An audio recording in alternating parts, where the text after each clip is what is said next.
Bom, o exercício nos diz que, para uma liga de 30% em peso de zinco e 70% em peso de cobre, faça esboços esquemáticos da microestrutura que seria observado para condições de resfriamento muito lento, nas seguintes temperaturas: 1100 graus Celsius, 950 graus Celsius, 900 graus Celsius, 700 graus Celsius. Identifique todas as fases e indique suas composições aproximadas.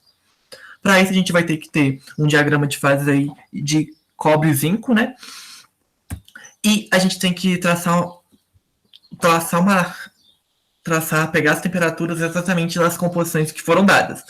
É importante ressaltar que esse gráfico ele está dado em função da composição de zinco, e então a gente vai pegar aí 30% de zinco, que está exatamente no meio, entre 20 e 40, e traçar essa reta dessa composição. E, consequentemente, ele teria 70% de cobre, visto que a soma das composições sempre tem que dar 100%.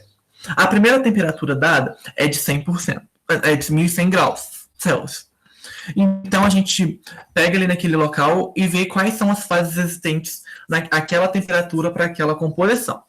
No caso, a 1100 graus Celsius, para uma composição de 30% em peso de zinco e 70% em peso de cobre, a gente tem apenas uma fase líquida. Então, a microestrutura ela vai conter apenas uma fase, né, que é a líquida, que no caso dessa figura, ela está representada pela parte branca e por tudo dentro do círculo, e ela tem uma composição de 30% em peso de zinco e 70% em peso de cobre, visto que foi essa a composição dada pelo enunciado e é uma fase única ali dentro daquela temperatura. O segundo exercício nos pediu a 950 graus Celsius. Se a gente for olhar, ele está exatamente aqui nesse ponto onde está o mouse. A gente pode ver que é um lugar muito pequeno para a gente fazer a regra da alavanca que vai ser necessário, visto que ele contém duas fases. A fase alfa, que é um sólido, e a fase líquida. Então, para isso, dei um zoom nessa parte e fiz para facilitar a construção da regra da alavanca. Aí a gente pega a temperatura de 950 graus Celsius, que está mais ou menos nesse ponto azul aqui, e também a 30% da composição de cobre e 70% da composição de... Não, 30% da composição de zinco e 70% da composição de cobre. Aí, para a gente traçar, a gente sabe que nesse local vai ter duas fases, né? Que é a fase alfa e a fase líquida. A gente tem que fazer a regra da alavanca para a gente descobrir qual que é a composição de cada uma dessas fases.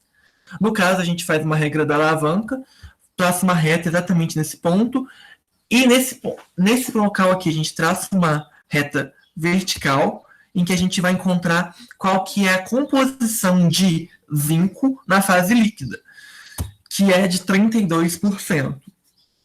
E do lado esquerdo, né, que é o local onde que tem o encontro com a fase alfa, a gente traça uma vertical e encontra a composição da fase alfa, da composição de zinco na fase alfa, que no caso é de 27% peso de zinco.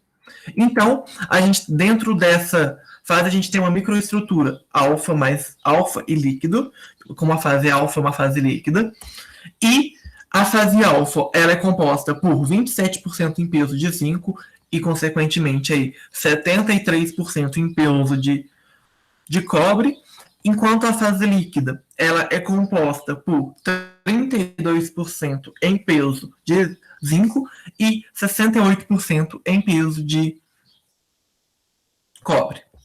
O próximo valor que nos foi pedido foi de 900 graus Celsius. Como a gente pode ver, ele também está numa fase única, que é uma fase que só tem a presença de alfa, de fase alfa. Então, a composição dele é uma composição bem simples, uma composição apenas com alfa, e também apresenta aí 30% de zinco, em peso de zinco, e 70% em peso de cobre.